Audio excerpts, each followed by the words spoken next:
네, 말씀 보겠습니다. 시편 5편입니다.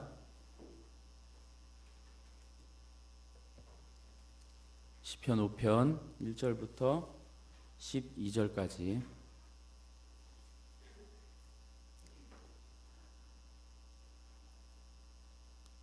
길지만 합독하겠습니다. 시작. 여호와여, 나의 말에 귀를 기울이사 나의 심정을 헤아려 주소서. 나의 왕 나의 하나님이여, 내가 부르짖는 소리를 들으소서. 내가 주께 기도하나이다. 여호와여, 아침에 주께서 나의 소리를 들으시리니 아침에 내가 주께 기도하고 바라리이다. 주는 죄악을 기뻐하는 신이 아니시니 악이 주와 함께 머물지 못하며 오만한 자들의 목전에 서지 못하리이다. 주는 모든 행악자를 미워하시며 거짓말하는 자들을 멸망시키시리이다. 여호와께서는 피 흘리기를 즐기는 자와 속이는 자를 싫어하시나이다. 오직 나는 주의 풍성한 사랑을 힘입어 주의 집에 들어가 주를 경외함으로 성전을 향하여 예배하리이다. 여호와여, 나의 원수들로 말미암아 주의 의로 나를 인도하시고 주의 길을 내 목전에 곧게 하소서. 그들의 입에 신실함이 없고 그들의 심중이 심히 악하며 그들의 목구멍은 열린 무덤 같고 그들의 혀로는 아첨하나이다. 하나님이여, 그들을 정죄하사 자기 꾀에 빠지게 하시고 그 많은 허물로 말미암아 그들을 쫓아내소서. 그들이 주를 배역함이니이다. 그러나 주께 피하는 모든 사람은 다 기뻐하며 주의 보호로 말미암아 영원히 기뻐 외치고 주의 이름을 사랑하는 자들은 주를 즐거워하리이다. 여호와여, 주는 의인에게 복을 주시고 방패로 함같이 은혜로 그를 호위하시리이다. 아멘. 주의 길과 방패라는 제목으로 말씀을 전하겠습니다. 시편 3편은요, 신자에게 왜 고난이 있는가, 하나님을 믿고 나아가는 자에게 어찌하여 고난이 오는가, 이런 질문이 담겨 있다고 했습니다. 그리고 그 질문에 대한 답으로 하나님의 백성이기에 고난이 있다라는 것이죠. 이를테면 하나님은 당신의 백성들을 고난으로 이끄시고 그 고난 가운데서 길러내신다 할 수 있는 것이에요. 이어서 시편 4편은 신자를 그 고난 가운데 밀어 넣으시지만 늘 함께 하시고 도우시며 그 신자를 끝까지 책임지시는 의의 하나님, 쉽게 말하면 신실하신 하나님이라는 거죠. 더 쉽게 말하면 믿음직하고 믿음직스러운 하나님을 말씀한다 하겠습니다. 자, 이제 오늘 5편은 우선 다윗이 계속 그려왔던 것처럼 기도로 시작합니다. 그런데 이 기도가요, 5편의 이 기도가 앞선 시편들과는 좀 달라요. 어떤 것이 다르냐면 더 절절하면서 들어달라는 요청이 강합니다. 보시면 1절에 귀를 기울이시사, 이 말을 원어로 보게 되면 귀를 기울여 들어주세요, 그러니까 들어주세요가 강조점이에요. 또한 1절 하반부에 헤아려 주소서 역시 들어달라는 의미를 함축하고 있습니다. 2절에도 보면 내가 부르짖는 소리를 들으소서 그랬어요. 3절에도 나의 소리를 들으시리니, 이렇게 들어달란 하소연이 많습니다. 기도를 하고 있는 다윗의 그 절절함이 느껴지십니까? 다윗은요, 수만 번 기도하고 응답을 받고 또 기도하고 응답을 받았지만 매번 다시 기도할 때마다 익숙해지기보다는 더 절절하고 더 절실해요. 저도 그래요. 설교를 하고 또 해도 늘 쓸 때마다 걱정되고 염려되고 떨리고. 즉 다윗이 할 때마다 익숙해지기보다는 절절하고 절실하다는 겁니다. 이게 무슨 의미가 들어있냐면요, 다윗의 손에 잡히시는 하나님이 아니라는 얘기예요. 다윗이 하나님을 움직이는 것이 절대 아닙니다. 하나님이 이 다윗을 움직이시는 거예요. 우리가 절대 하나님을 움직이거나 부릴 수가 없는 거예요. 주객이 확실하다는 겁니다. 다윗이 그렇게 익숙하고 많이 하고 그랬다 할지라도 다윗 맘대로 하나님을 부르거나 하나님의 뜻대로 이게 안 된다는 겁니다. 철저하게 하나님의 다윗이에요. 이어 3절 하반부에 보시면 아침에 내가 주께 기도하고 바라리이다 이렇게 되어 있는데 원어를 살펴보니 내가 주께 기도하고 그 기도하고가 있잖아요. 그 기도하고가 아니라 벌려놓고 이런 말로 되어 있어요. 벌려놓다. 벌려놓다라는 것은 제사를 드리기 위해 제물이나 음식이나 그 제사 도구를 이렇게 나열해 놓는 것을 의미하거든요. 근데 기도하고라고 번역을 해놨어요. 그러니까 의역한 거예요. 그러니까 이런 거죠. 다윗이 아침에 자신의 모든 기도 제목을 쭉 벌려놓다, 나열해 놓다 이런 의미를 할 수 있겠죠. 다윗이 그렇게 자신의 기도 제목을 이렇게 쭉 벌려놓으면 주께서 들어주신다는 것이죠. 그러면서 3절 끝에 바라리이다 되어 있는데 바란다라는 말은 어떤 의미냐면요. 파수꾼이 먼 곳을 살피면서 무엇이 다가오는지 어떤 변화의 조짐이나 징조가 있는지 이렇게 지켜보는 것을 의미한대요. 기도하고 바란다는 것은 다윗이 아침마다 기도하면서 마치 파수꾼이 먼 곳을 살피고 주위를 집중하여 지켜보듯이 무언가를 바라고 기다린다는 뜻이에요. 잘 아시다시피 기도가 뭡니까? 기도는 일방적으로 이렇게 통고하듯이 하나님께 아뢰는 것만으로 끝나는 것이죠? 아닙니다. 아뢰는 것만으로 끝나는 게 아닙니다. 그분이 어떻게 말씀하셨는지 또 어떻게 이끄시는지를 집중하고 주목해야 하는 거예요. 우리가 기도하고 하나님의 답변을 들어야죠. 그러면서 이제 4절부터는 앞서 살핀 대로 기도하고가 뭐라고 그랬죠? 벌려놓고라고 그랬잖아요. 이제 4절부터는 다윗이 벌려놓는 기도의 내용이 나와요.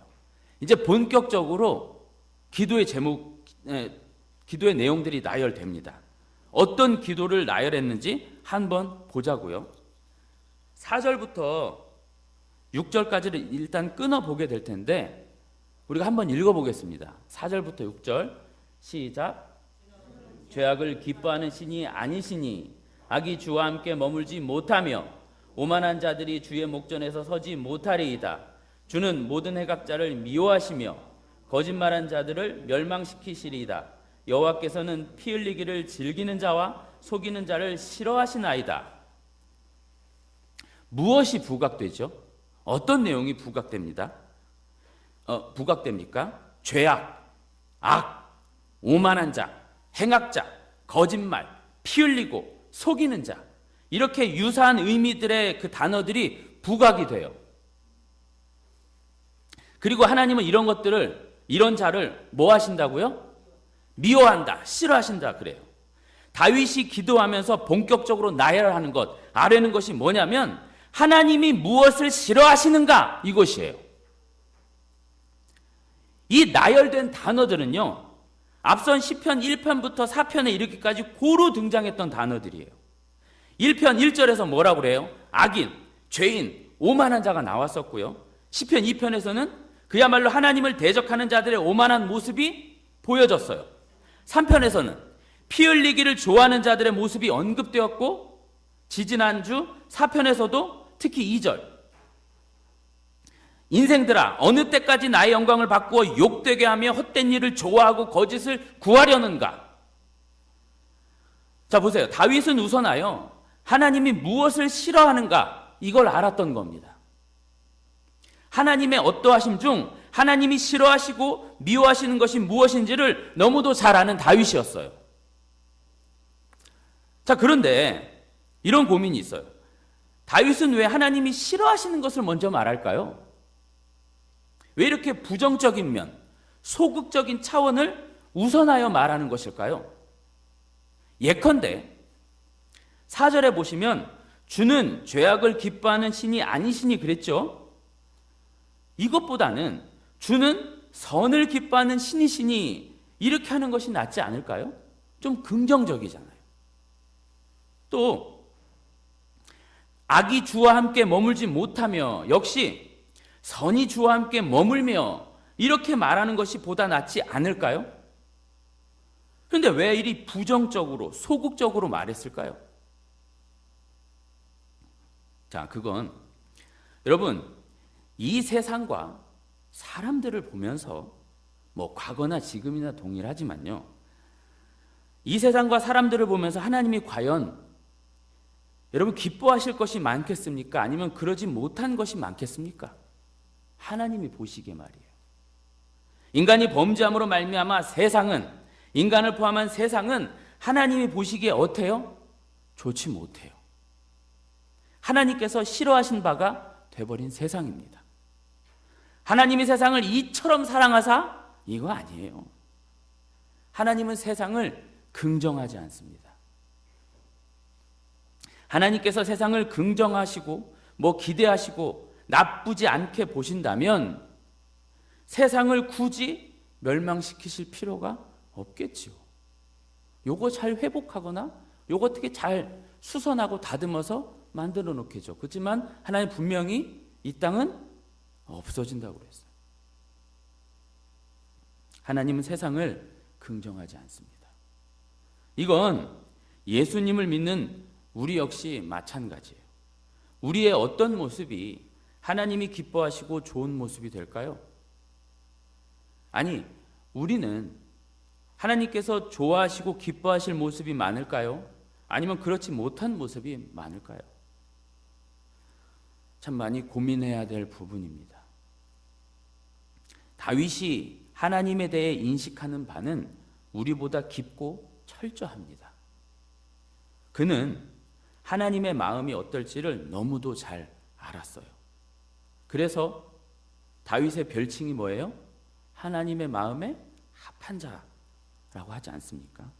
다윗은 죄가 이 세상에 들어오고 그 죄에 감염된 인간들의 모습이 어떤 것인지 너무 잘 알고 있고 그 모습을 보고 계신 하나님이 어떠하실지도 너무 잘 알았던 겁니다. 어떤 면에서 그의 시각은 하나님의 시각을 닮았다고 할 수 있어요. 우리 신자들 역시 이렇게 다윗과 같은 시각으로 이 세상을 볼 수 있어야 합니다. 죄를 가진 인간들의 오만함과 사회 곳곳에 깔려있는 부정부패, 비리, 구조적인 악, 그리고 거짓말을 말하며 서로 믿지 못하는 풍조. 특별히 여러분 이 시대를 가리켜 IT 시대라고도 하죠. IT 시대가 뭐죠? 인포메이셔널 테크놀로지, 정보화 시대입니다. 이 시대는 정말 이 정보라는 것이 홍수처럼 범람하는 시대예요. 정보를 아주 쉽게 받을 수도 있고 아주 쉽게 전할 수도 있습니다. 이러다 보니 이 정보를 가지고 뭘 해요? 장난들을 쳐요. 자신과 자신이 속한 집단을 위해 교묘하게 거짓 정보를 흘리거나 어떠한 사실에 대해 자신과 자신의 집단의 이익을 위해 악용을 합니다. 뿐만 아니라 전혀 근거 없는 추측성 보도, 뉴스, 헛소리들도 난무해요. 카톡으로 돌고 있는 수많은 정보들 중에 제대로 된 건 많이 없어요. 잘 확인하셔야 됩니다. 그런데 사람들은요, 그러한 정보들이 이미 당연히 그럴 줄 알고 그렇게 거짓되고 근거도 없고 때때로 편향적인 것인 줄 알아서요, 제대로 믿어주거나 반응하지 않습니다. 서로 적당한 거리를 두고 서로 적당한 거리를 두고 의심하면서 때때로 속이기도 하고 속아주면서 그렇게 살아가요. 디모데후서 말씀 한 절 보고 갈게요. 나와 있는 대로 악한 사람들과 속이는 자들은 더욱 악하여져서 속이기도 하고 속기도 하고 이 말씀 그대로 되고 있는 현실입니다. 또한 이 세상은요, 자신을 위해, 자신의 만족을 위해 얼마든지 남의 피를 흘리는 세상입니다. 내가 살기 위해 남을 죽일 수밖에 없는 것이 이 세상 구조, 세상 원리이죠. 자국의 이익을 위해서 타국은 뭐가 돼요? 적국이 돼버리는 겁니다.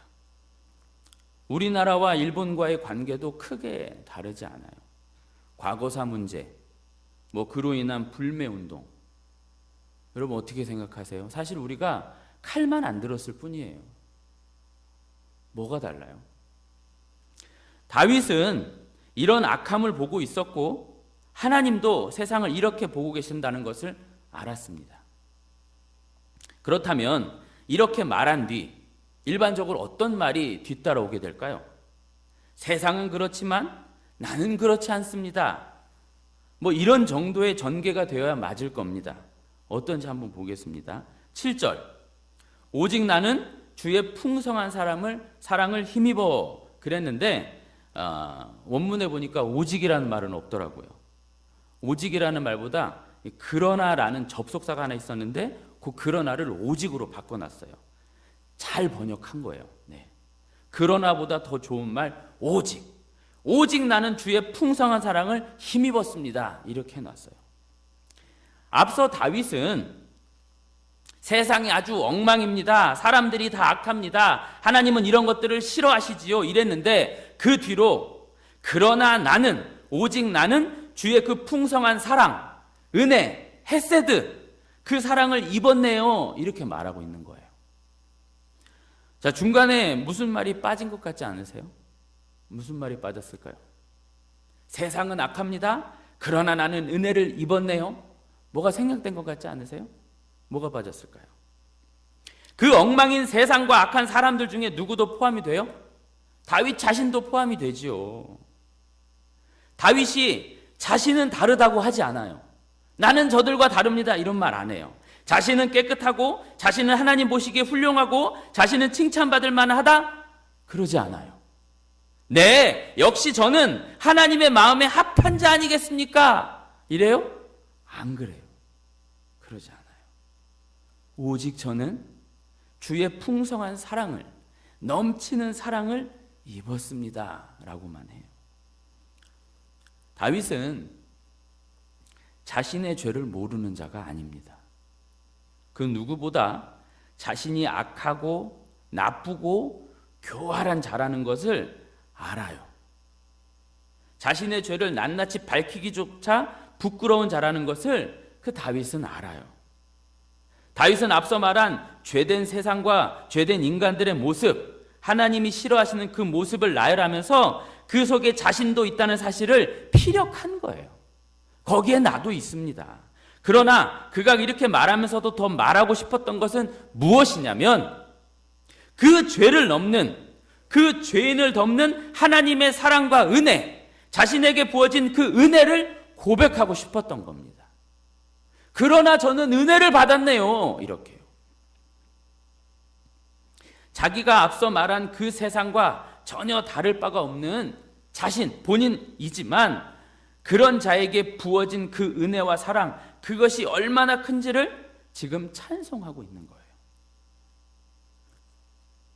만약 다윗이 자신의 악함이나 부패함을 모른다면 절대 이런 찬송은 올릴 수가 없는 것입니다. 은혜는요, 여러분, 은혜는 뭐랑 함께 가요? 죄랑 함께 가는 겁니다. 다소 지나칠 수 있는 표현이지만 죄가 없는 곳에는 뭣도 없어요? 은혜도 없어요. 하나님은 우리에게 은혜를 알게 하시기 위해 죄를 허용하신 겁니다. 우리는 다윗처럼 죄 속에서 은혜를, 그분의 사랑을 깨달으면 되는 거예요. 죄, 이 세상과 자신 안에 그 편만한 그 죄요, 그 죄를 더 밝게 알면 알수록 은혜는 깊어지고 커지는 겁니다. 그런데 사실 그 죄를 알면 알수록 아파요. 신자들은 아파요. 말씀을 통해 죄를 알고 깨달으면 깨달을수록 세상에 이렇게 큰 죄인이 없는 거예요. 이렇게 나 같은 큰 죄인이 없는 거예요. 내가 정말 죄인으로 발각이 되는 거죠.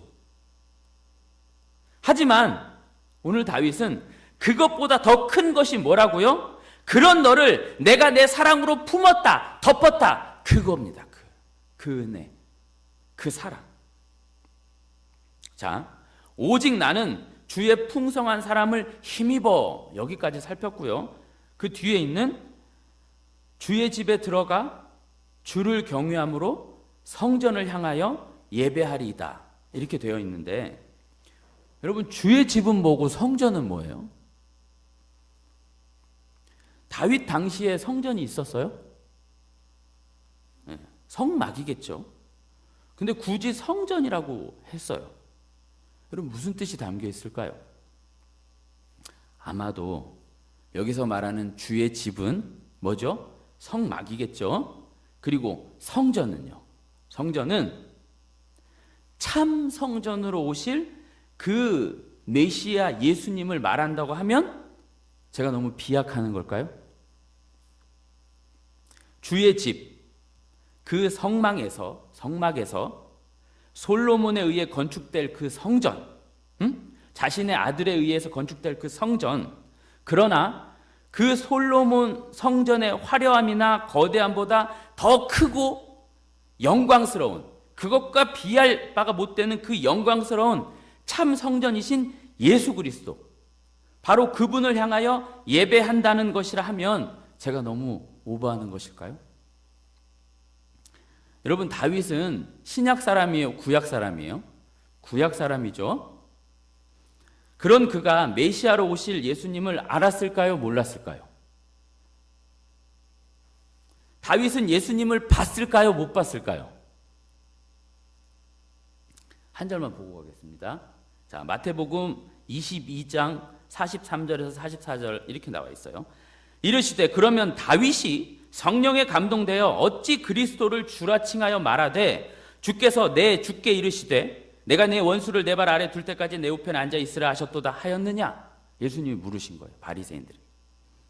이 말씀은 시편 110편에서 그대로 인용한 말씀인데요. 시편 110편, 다윗 시편이죠. 그걸 한번 보겠습니다. 똑같아요. 여호와여, 내 주에게 말씀하시기를 내가 내 원수들로 내 발판이 되게 하기까지 너는 내 오른편에 앉아 있으라 하셨도다. 말씀에 나와 있는 대로 다윗은 이미 성령에 감동되어 그리스도로 오실 예수님을 알고 보았다는 겁니다. 자신의 온전한 구원이 결국 자신의 후손으로 오실 그 구주 예수 그리스도에 의해 되어진다는 것을 알았다는 말이죠. 사족을 하나 달자면 지금 다윗이 겪고 있는 크고 작은 고난에서의 건져짐, 그 구원은 장차 예수님이 가져오실 큰 구원의 모형이라는 말을 내포하고 있다는 겁니다. 이 7절이 핵심절이라 할 수 있는데요. 다윗은 자신이 주의 풍성한 사랑을 힘입고 하나님을 예배하는 자가 되었다는 이 기가 막힌 사실, 이것은 결국 참 성전으로 오실 그분, 바로 그분 때문이다, 이걸 말하고 있는 겁니다. 자, 여기까지 고백을 하고 이제 8절에 다윗의 간구가 들어가는데, 다윗이 진짜 비는 게 들어가는데 뭐라고 구하는지 한번 보겠습니다.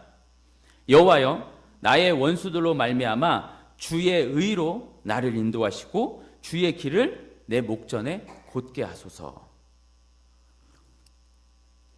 주의 의. 우리가 사편에서도 봤죠. 사편에서 등장했던 그 의가 또 등장해요. 의가 뭐라고 했냐면 관계적인 용어라고 했잖아요. 아버지는 아버지답게, 아들은 아들답게, 이게 의로움이잖아요. 하나님께서 당신의 신실하심으로 아버지처럼 다윗을 이끌어주세요, 저를 이끌어주세요, 이겁니다. 나의 의가 아니에요. 주의 의입니다. 그러니까 하나님 나를 그냥 두지 마시고 간섭하시고 이끌어 달란 말이죠. 나를 내버려 두시면 저 죄인들 속에서 죄인처럼 살아갈 것이 뻔한데 제발 나를 그냥 두지 마십시오. 주의 의로 나를 꼭 붙들고 가주십시오. 이게 그의 간절한 고백이었어요. 간구였어요. 그러면서 주의 길을 내 목전에 곧게 하소서라고 하네요. 주의 의로 주의 길을 잘 걷게 해주세요, 이 말이겠죠. 역시 보시면 누구의 길을요? 자기 길이 아닙니다. 자기의 길이 아니에요. 자기의 비전이나 야망, 성공, 번영 아니고 어떤 부귀영화도 아니에요. 그런데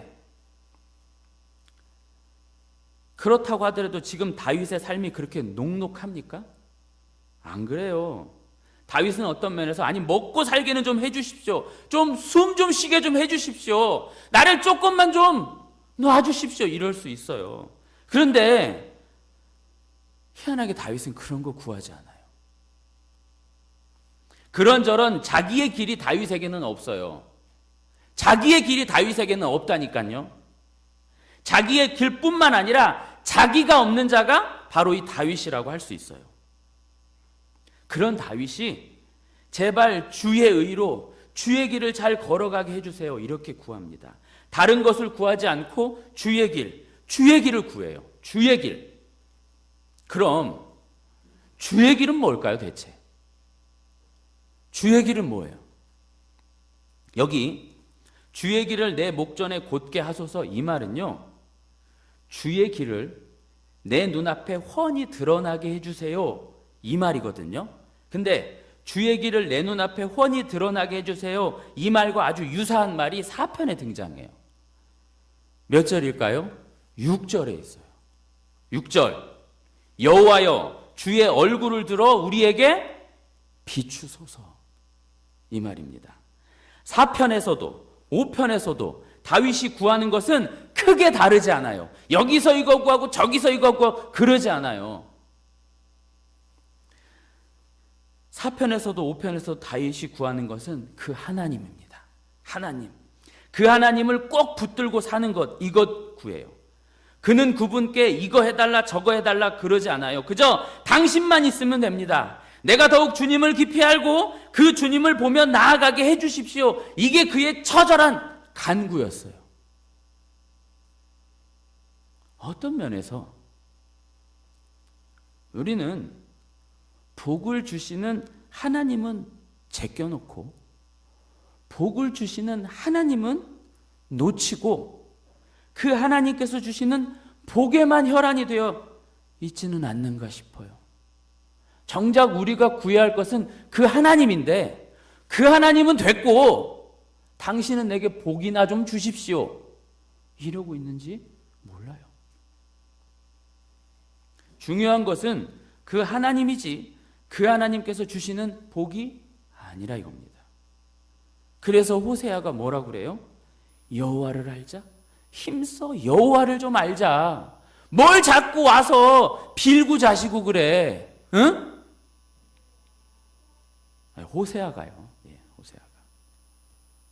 그런데 잘 보시면 이렇게 다윗이 고백을 하고 뭐 간구를 하지만 그 기도 속에서 그 기도 후에 그의 배경이나 환경이 나아집니까?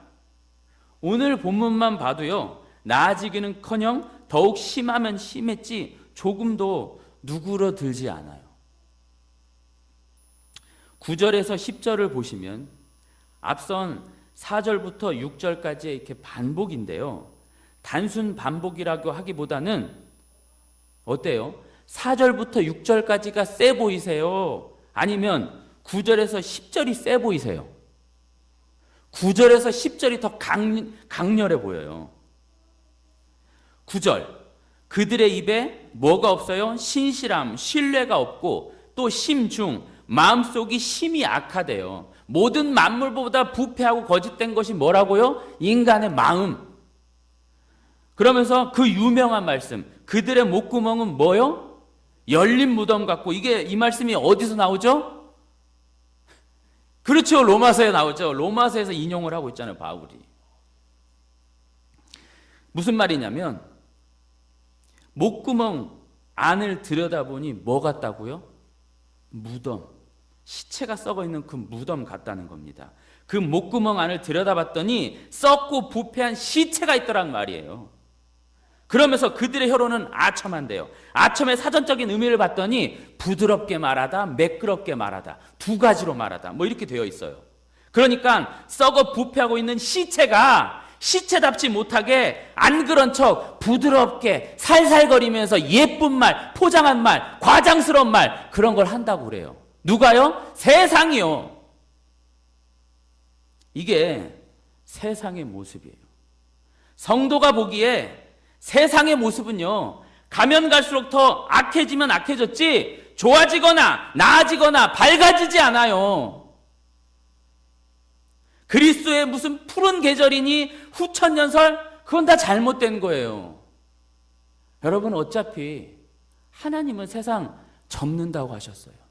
그러니까 이 땅에 눈 두지 말고 이 땅이 잘 되고 이 땅이 괜찮아지고, 아닙니다. 이 땅은 이 땅대로 그냥 놔두시고요, 저 하늘을 바라봐야 되는 겁니다. 영원한 그곳. 성도는 세상에 이런 모습을 볼 수 있어야 한다는 겁니다. 이 세상이 가면 갈수록 살기 좋고, 아이고 살기 좋아졌어, 편해졌어, 나아졌어, 멋져. 아니에요.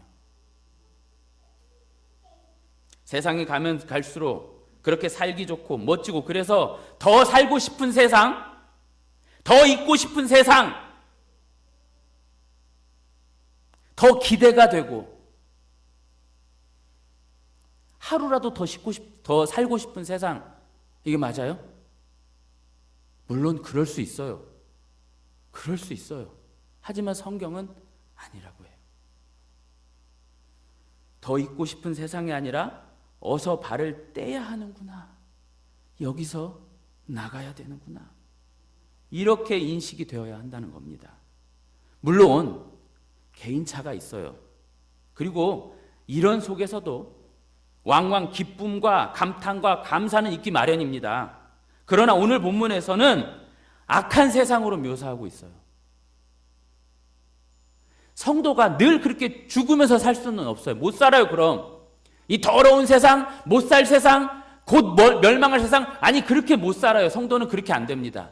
때때로 기쁨도 있어요. 즐거움도 있고요. 행복한 것도 있습니다만, 그러나 성경이 말하는 건 발을 떼야 하는 그런 세상이라는 거죠. 우리에게 그 하늘, 그 땅이요.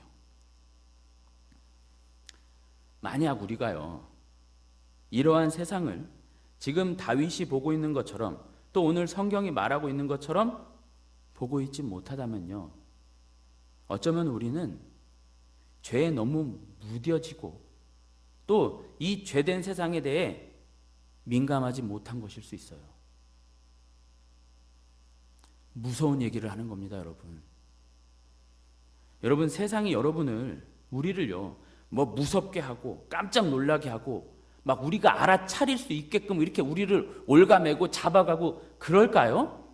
안 그렇습니다. 아주 조금씩 우리의 생각을 갉아먹고 마음을 휘어잡고, 제가 우리 중고등부 아이들에게 자주 쓰는 그런 예화 같은 게 있는데, 여러분, 개구리를 이 비익환에 놓고 어떻게 하면 요동치지 않고 죽여가는지 아시죠? 온도를 조금씩 이 개구리가 감지하지 못하도록 조금씩 이렇게 올리면요, 서서히 죽어가요. 자기가 죽는지 모르면서 그냥 죽어가요. 빠르게 불을 올리면 아 뜨거라고 튀어나오는데, 조금씩 올려놓으면요, 죽는 건지 아이고 따뜻하 이러다가 가요. 세상이 성도를 그렇게 올가매고 잡아간다니까요. 민감하셔야 돼요. 예민하셔야 된다고요. 이렇게 말을 하면 아이고 그거 너무 부정적이고, 너무 암울하고, 아이 좀 어두워, 아이 밝고 좋은 얘기를 해줘야지, 명랑하고 좀 그런 얘기를 해줘야지 라고 하실 수 있는데, 물론 여러분은 아니지만 그럴 수 있는데, 세상적이고 경박한 즐거움보단 신령하고 경건한 근심과 슬픔이 더 나은 겁니다. 우린 이런 것에 익숙해져야 돼요. 10절, 하나님이여 그들을 정죄하사 자기 꾀에 빠지게 하시고 그 많은 허물로 말미암아 그들을 쫓아내소서. 그들이 주를 배역함이니이다. 그들이 하나님을 배반하면서 저지른 모든 행사대로, 그들이 꾀부린 대로 그대로 되게 해주십시오 하나님, 이렇게 말해요. 그리고 그들을 주 앞에서 쫓아내 주십시오, 이렇게 말을 해요 다윗이. 다윗은요, 함부로 그들을 용서해달라고 하지 않아요. 용서는 누구의 몫이에요? 다윗의 몫이 아니에요. 다윗이 침범할 게 아닙니다. 용서는 다윗이 결정하는 것이 아니에요. 용서하고 말고는 하나님의 뜻입니다. 누구를 택하고 말고 누구를 용서하고 말고는 하나님의 고유 권한이시죠. 다윗은 그들이 하는 그대로 되게 해달라고, 그냥 쫓아내달라고 이렇게만 말합니다. 이건 다윗이 너무 매정하거나 뻔뻔하다, 여기에 강조점이 있는 게 아니에요. 다윗이 죄나 악 이런 것을 알기 때문에, 그런 것이 얼마나 나쁜 것이고 그런 것이 하나님 앞에 있지 말아야 할 것인지를 알기에 그런 것이 하나님 앞에서 사라져야 한다, 이것을 강조하는 겁니다. 하나님의 거룩하심과 하나님의 하나님 되심, 그것을 먼저 생각하는 말이라 할 수 있어요. 그리고 이 말 후에 용서가 들어가는 거예요. 뭐라고 하냐면, 그러나 주께 피하는 자는 어떻게 된대요? 기뻐한대요. 이 주께 피한다는 건 시편 2편에서도 나와요. 3편에서도 나오고, 주께 피하라, 주께 피하라. 자, 주께 피하는 자는 기뻐한대요. 피한다는 것은요, 뭐를 받는 거냐면 보호를 받는 거예요. 보호받는 것으로 피하기 마련이거든요. 그렇죠? 그러니까 보호한다는 것 다음에, 피한다는 것 다음에 보호가 나오는 겁니다. 그래서 주의 보호를 받는 자들은 어때요? 기뻐 외친대요. 처음에는 피할 때는 기뻐한다라고만 되어 있는데, 피해서 보호받는 자들은 뭐예요? 기뻐 외친대요. 기뻐 외쳐, 이렇게 되어 있어요. 자, 그렇게 기뻐 외치는 자들은 어떻게 돼요? 주의 이름을 사랑하며 즐거워할 수밖에 없다, 연결이 되죠. 피하고 보호를 받아서 그 이름을 사랑하고 송축하게 된다, 이런 얘기입니다. 여기서 주의 이름을 사랑하며 이랬는데, 이스라엘 사람들에게 이름이라는 것은 존재를 말해요. 존재. 주의 이름이라는 말에 그분을 다 담아버리는 겁니다. 그래서 우리가 예수님의 이름으로 기도한다라고 하는 건 예수님을 걸어, 예수님의 전 존재를 다 걸어 기도합니다, 이런 의미잖아요. 그렇게 주의 이름을, 주를 사랑하며 즐거워한다. 무슨 말이겠어요? 주님께 와. 주님께 와서 엎드려.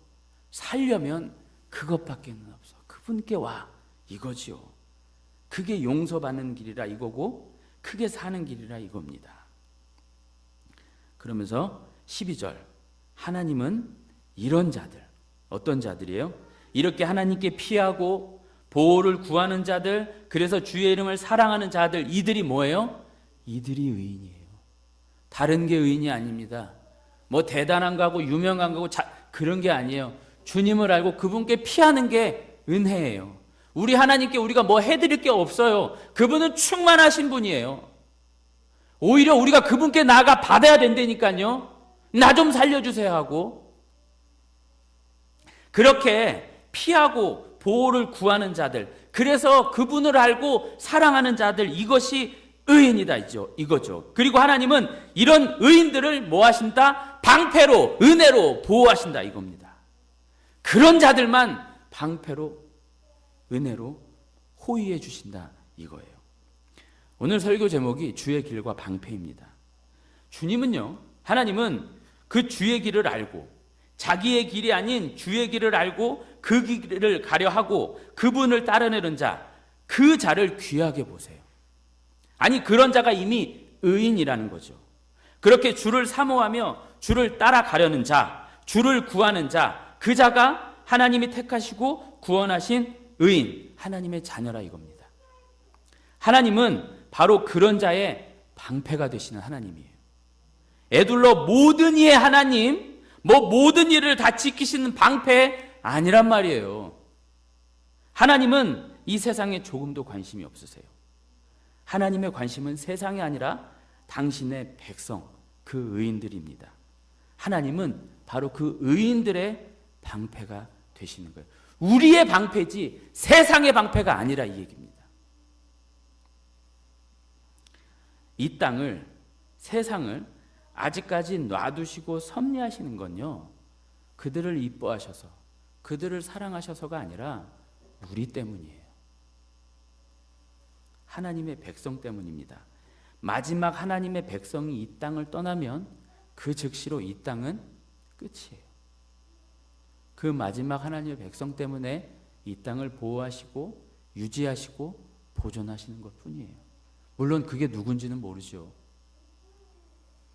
하나님은 하나님과 상관없이 가는 세상이나 사람들에게 방패가 되어주시지 않습니다. 이 말이 너무 지나칠까요? 아닙니다. 때때로 우리 역시요, 하나님과 상관없이, 말씀과 상관없이 간다면 하나님 내버려 두세요. 방패가 되지 않으신다 이겁니다. 세상 걱정할 것이 아니라 내가 정말 주의 길, 그 길을 가고 있는가? 내가 정말 하나님의 방패 되심을 받을 만한가? 이런 것을 우리가 고민해야 되지 않을까 싶어요.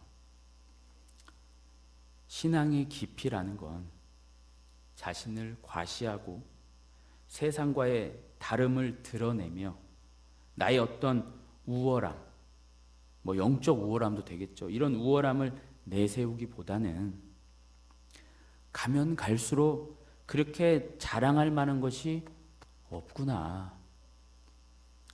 그렇게 자랑하지 못할 것이 인간이구나. 이런 걸 알면서 그저 예수님 뒤에 숨는 겁니다. 나는 당신의 방패되심이 없다면 아무것도 아닙니다. 이 고백을 얼마나 깊이 있게 하느냐가 신앙의 깊이를 좌우하는 것이 아닐까 싶어요. 말씀을 생각하시면서